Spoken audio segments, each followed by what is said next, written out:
ये खबर KR मंगलम university द्वारा प्रस्तुत की गई है।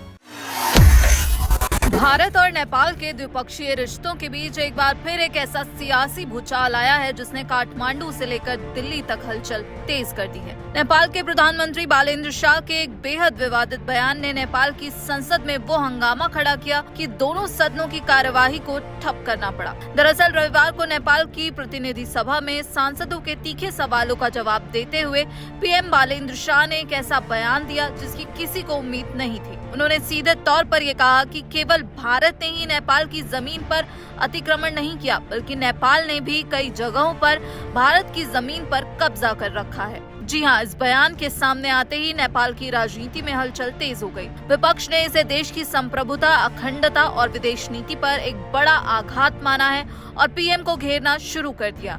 इस बयान का सीधा असर सोमवार को संसद की कार्यवाही शुरू होते ही देखने को मिला। जैसे ही दोनों सदनों यानी प्रतिनिधि सभा और राष्ट्रीय सभा की बैठक शुरू हुई, विपक्षी सांसद अपनी अपनी सीटों पर खड़े हो गए और जोर जोर से हंगामा और नारेबाजी करने लगे। विपक्षी सांसदों की सिर्फ एक ही मांग थी, पीएम बालेंद्र शाह तुरंत इस गैर जिम्मेदाराना बयान के लिए पूरे देश और संसद से लिखित में माफी मांगे। यह हंगामा इतना बढ़ गया कि राष्ट्रीय सभा के अध्यक्ष नारायण प्रसाद दहल ने माहौल को शांत कराने के लिए बैठक को पहले 20 मिनट के लिए स्थगित किया, लेकिन जब बैठक दोबारा शुरू हुई तब भी स्थिति शांत नहीं हुई। आखिरकार भारी गतिरोध के चलते दोनों सदनों की बैठकों को मंगलवार तक के लिए टालना पड़ा। हालांकि प्रधानमंत्री बालेंद्र शाह ने अपने बयान में ये भी जोड़ा कि दोनों देश इस मुद्दे को सुलझाने के लिए इतिहासकारों, सर्वेक्षकों और विशेषज्ञों की मदद लेने पर सहमत हुए हैं और काठमांडू ने इस संबंध में चीन और ब्रिटेन के सामने भी बात रखी है। लेकिन विपक्ष पीएम शाह से माफी की मांग पर अड़ गया। उनका साफ कहना है कि पीएम के इस बयान ने अंतर्राष्ट्रीय स्तर पर नेपाल के दावों को कमजोर किया है,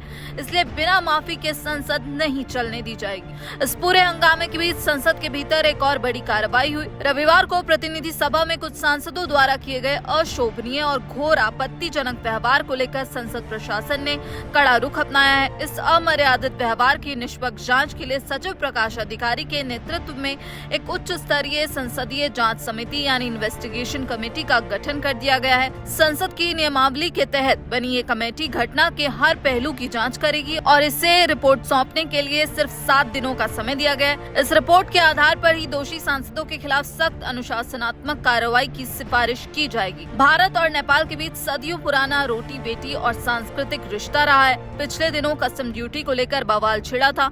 नेपाल के प्रधानमंत्री बालेंद्र शाह के भारत नेपाल सीमा विवाद पर दिए गए बयान पर अब जो बवाल मचता दिख रहा है, उसके बाद आखिर भारत और नेपाल के रिश्ते पर क्या असर देखने को मिलेगा, ये तो आने वाला वक्त ही बताएगा। लेकिन इस पूरे मामले पर आप क्या कुछ सोचते हैं, आपकी इस मुद्दे पर क्या राय है, हमें कमेंट बॉक्स में अपनी राय जरूर बताइएगा।